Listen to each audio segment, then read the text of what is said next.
Il-Partit Laburista jikkontesta deċiżjoni tal-Kummissjoni Elettorali li żżid żewġ deputati lill-Partit Nazzjonalista. Dan minħabba li ġew applikati regoli tal-att dwar l-elezzjonijiet ġenerali li mhumiex applikabbli f'każ fejn mal-partit tal-maġġoranza hemm aktar minn partit wieħed ta' minoranza. F'ittra ta' protest mid-delegat tal-Partit Laburista Louis Gatt tqajjem l-argument li peress li fil-Parlament issa hemm 3 partiti, id-dispożizzjonijiet tal-Kostituzzjoni biex jiżdiedu s-siġġijiet mhijiex aktar applikabbli.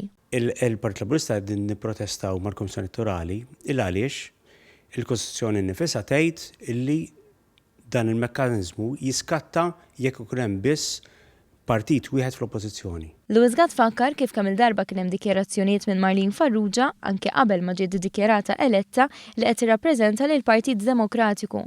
Partit li sa mill-bidu ddistingwixxa ruħu bħala wieħed separat anke jekk kien f'koalizzjoni mal-Partit Nazzjonalista. Nota wkoll li Marlene Farrugia saħansitra reġistrata mal-Kummissjoni Elettorali bħala kap tal-Partit Demokratiku u mhux membru tal-Partit Nazzjonalista. U fid-dawl li allura issa fil-Parlament hemm żewġ partiti ta' minoranza, il-Partit Laburista qed jitlob lill-Kummissjoni Elettorali tħassar id-deċiżjoni tagħha li biha żżid il-kandidati eletti tal-Partit Nazzjonalista b'żewġ kandidati addizzjonali.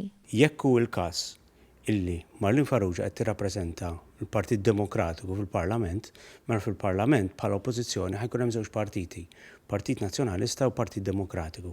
Għaldaqstant il-Partit Laburista qiegħed jipprotesta illi f'dan il-każ il-mekkaniżmu tal-Kostituzzjoni ma jiskattax f'każ li jkun hemm żewġ partiti fl-oppożizzjoni.